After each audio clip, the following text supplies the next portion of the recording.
ಹೇಗಿತ್ತು ಅವರ ಸಾಮ್ರಾಜ್ಯ ಅಂತೇಳಿದರೆ, ಮೊದಲನೇದಾಗಿ ಮಳೆ ಬಗ್ಗೆ ಹೇಳ್ತಾರೆ. ಮಳೆ ಬೆಳೆ, ಮಳೆ ಯಾವ ಋತುವಿನಲ್ಲಿ ಬರಬೇಕೋ ಅದೇ ಋತುವಿನಲ್ಲಿ ಬರ್ತಾಯಿತ್ತಂದನು. ಎಷ್ಟು ಬೇಕೋ ಅಷ್ಟೇ ಬರ್ತಾಯಿತ್ತಂದು. ವರ್ಷಕಾಲ ಅಂದರೆ ವರ್ಷ ಋತುವಿನಲ್ಲೇ ಮಳೆ ಬರ್ತಾಯಿತ್ತು. ಒಳ್ಳೆ ಮಳೆ ಎಷ್ಟು ಬೇಕೋ, ಅಂದರೆ ಅತಿವೃಷ್ಟಿ ಇಲ್ಲ, ನೆರೆ ಬರುವಂಥದ್ದು ಅದೆಲ್ಲ ಇಲ್ಲ, ಕ್ಷಾಮ ಬರುವಂಥದ್ದು ಅದಿಲ್ಲ, ನೀರಿಲ್ಲ ಅಂತ ಹಾಹಾಕಾರ ಇಲ್ಲ, ನೀರು ಹೆಚ್ಚಾಯಿತು ಅಂತಲೂ ಇಲ್ಲ, ಎಷ್ಟು ಬೇಕೋ ಅಷ್ಟು ಮಳೆ ಬರ್ತಾಯಿತ್ತಂದು.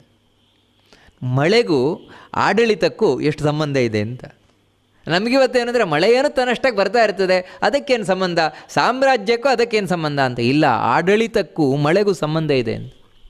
ಅಷ್ಟು ಮಾತ್ರ ಅಲ್ಲ, ಬಹುಪುಷ್ಪಫಲ ದ್ರುಮಾಹ, ಮರಗಳೇನಿದ್ದಾವೆ ತುಂಬ ಹೂ ಬಿಡ್ತಾ ಇತ್ತಂತೆ, ತುಂಬ ಹಣ್ಣು ಬಿಡ್ತಾ ಇತ್ತಂತೆ. ಮರಗಳೆಲ್ಲವೂ ಕೂಡ ತುಂಬ ಹೂವು ಹಣ್ಣುಗಳನ್ನು ಬಿಡ್ತಾ ಇತ್ತು ಅಂತ.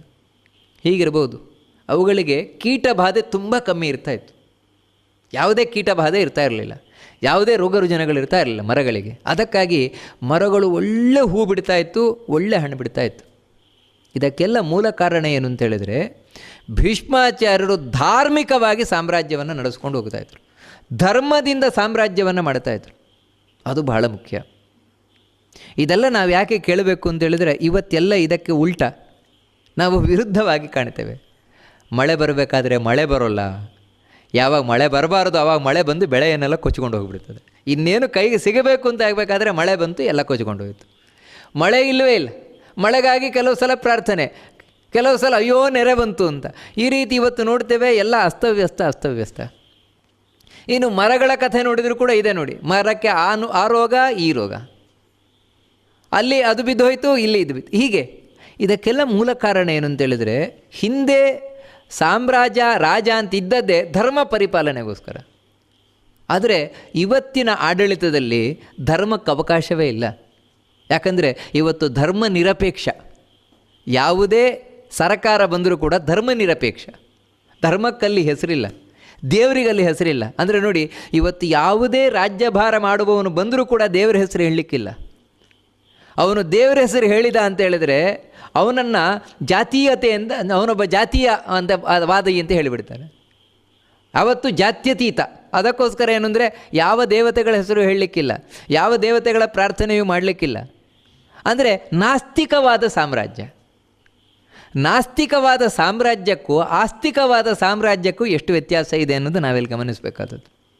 ಹಿಂದೆ ಅಂಥ ಪರಮಭಕ್ತಿ ಭೀಷ್ಮರಲ್ಲಿ, ಅದರಿಂದಾಗಿ ಅಷ್ಟು ಚೆನ್ನಾಗಿ ನಡೀತಾ ಇತ್ತಂತೆ.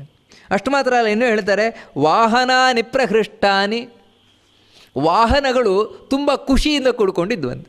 ಇದು ನೋಡಿ, ಇದು ಒಂದು ವಿಚಿತ್ರ.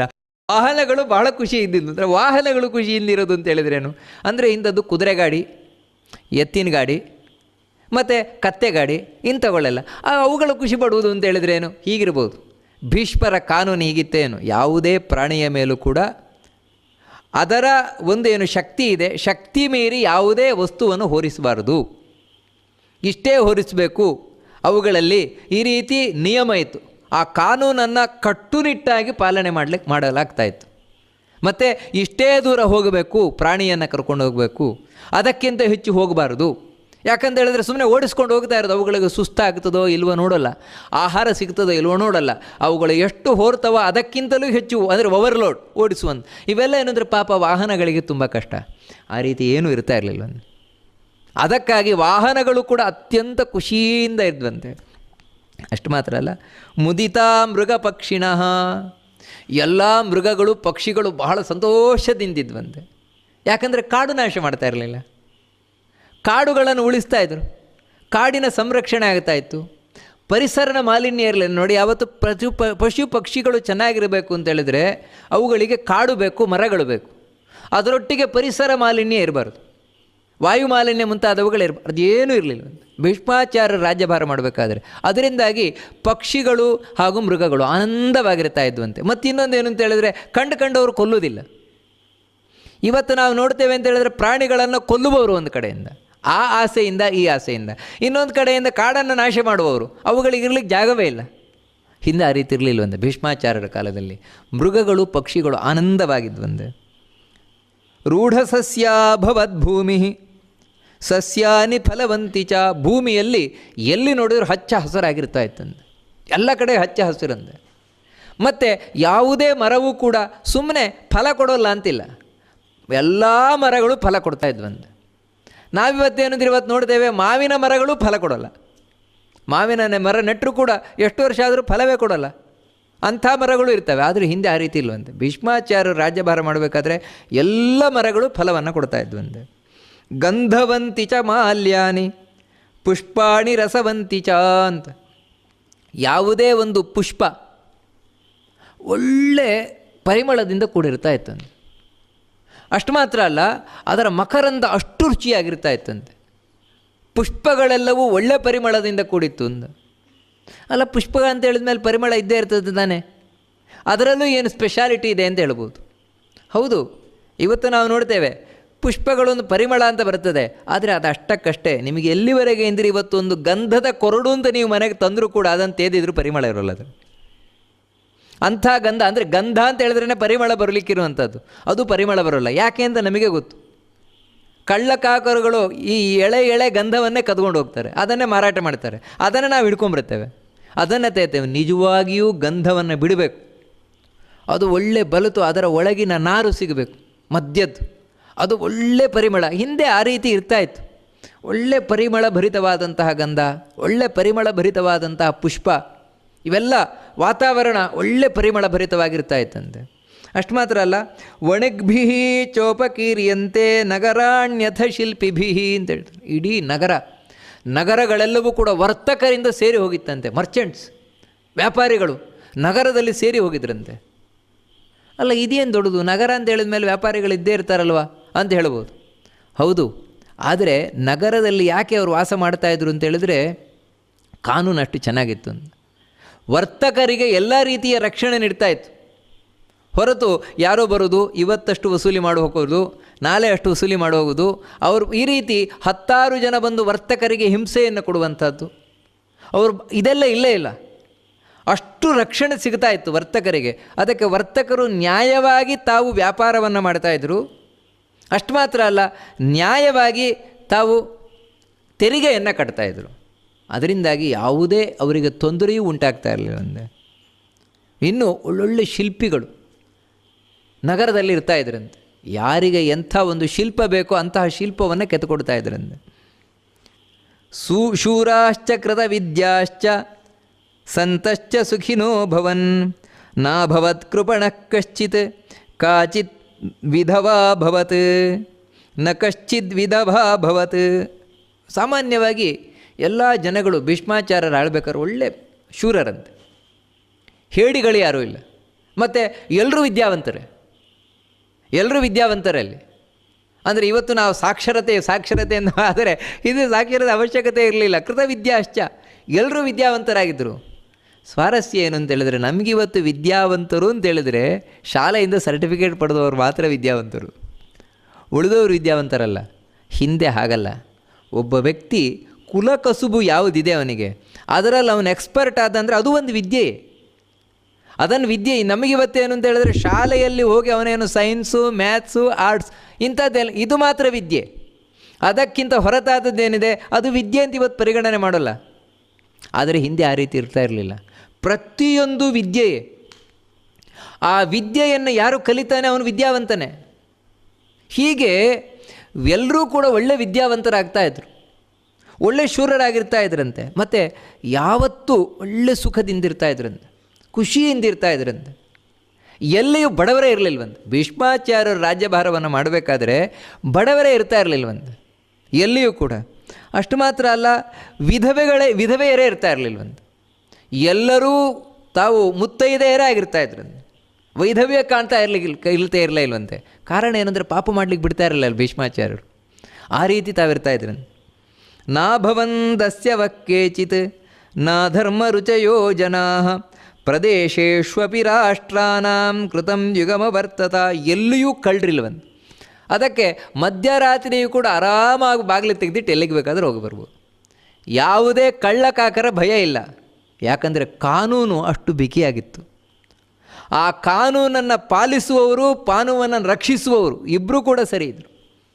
ಕಾನೂನನ್ನು ಮಾಡುವುದು ಮುಖ್ಯ ಅಲ್ಲ, ಆ ಕಾನೂನನ್ನು ಯಾರು ಕಾನೂನು ಮಾಡ್ತಾರೋ ಅವರೇ ಪಾಲನೆ ಮಾಡೋದು ಮುಖ್ಯ. ಹಿಂದೆ ಆ ರೀತಿ ಇರ್ತಾ ಇತ್ತಂತೆ. ಅದರಿಂದಾಗಿ ಯಾವುದೇ ಕಳ್ಳಕಾಕರ ಭಯ ಇರ್ತಾ ಇರಲಿಲ್ವಂತೆ. ಅಷ್ಟು ಮಾತ್ರ ಅಲ್ಲ, ಬರೀ ನಗರಗಳಲ್ಲಿ ಮಾತ್ರ ಅಲ್ಲ, ಹಳ್ಳಿಯಲ್ಲಿಯೂ ಕೂಡ ಈ ದ್ವಾಪರ ಯುಗ ಕೃತಯವಾಗಿತ್ತಂತೆ. ಅಂದರೆ ಅಷ್ಟು ಸುಖ, ಸಮೃದ್ಧಿ, ನ್ಯಾಯ ಇದರಿಂದ ಎಲ್ಲರೂ ಕೂಡ ಬದುಕ್ತಾ ಇದ್ರಂತೆ.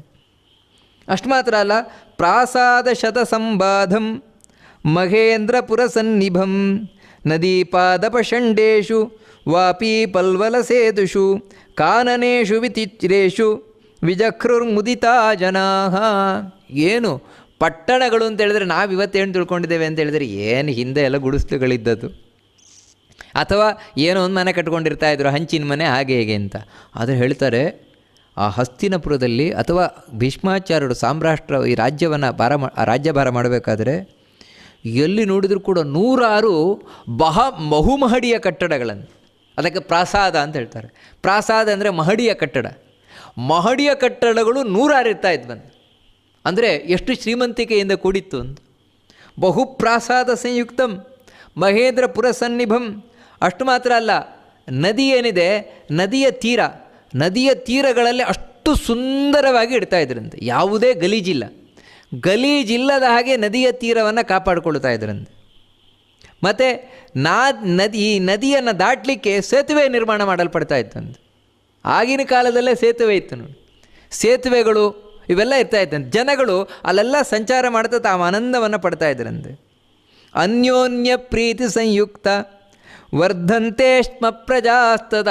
ಪರಸ್ಪರವಾಗಿ ಒಬ್ಬೊಬ್ಬರು ಪ್ರೀತಿ ಮಾಡ್ತಾ ಇದ್ರಂತೆ, ದ್ವೇಷ ಅನ್ನೋದಿಲ್ಲ.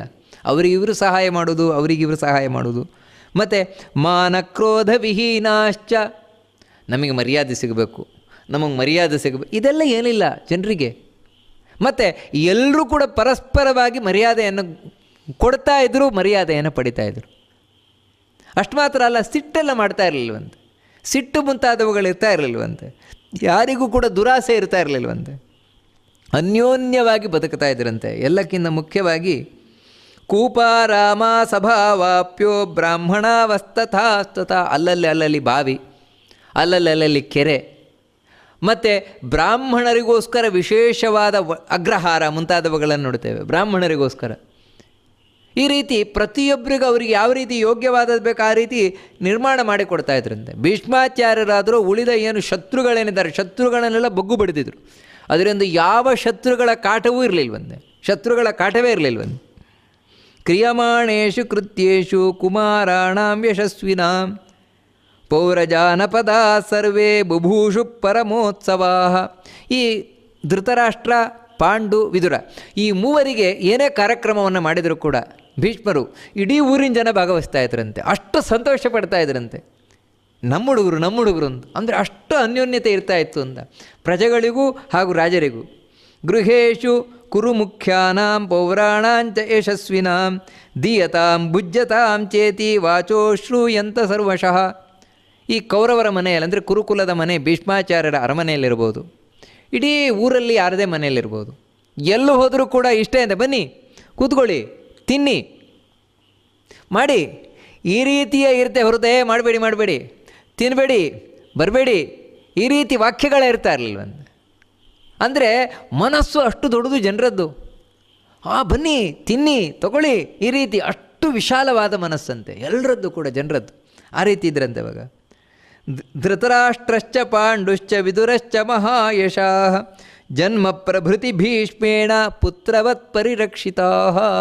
ಈ ಮೂವರು ಕೂಡ ಭೀಷ್ಮಾಚಾರ್ಯರು ಮಕ್ಕಳ ಹಾಗೆ ಇದ್ರಂತೆ, ಮಕ್ಕಳ ಹಾಗೆ ನೋಡ್ಕೊಂಡಿದ್ದಾರಂತೆ ಭೀಷ್ಮಾಚಾರ್ಯರು. ಈ ಧೃತರಾಷ್ಟ್ರ, ಪಾಂಡು ಹಾಗೂ ವಿದುರ ಈ ಮೂವರು ಕೂಡ ಅತ್ಯಂತ ನಿಪುಣರಾದರು, ಶಾಸ್ತ್ರದಲ್ಲಿ ಪ್ರವೀಣರಾದರು.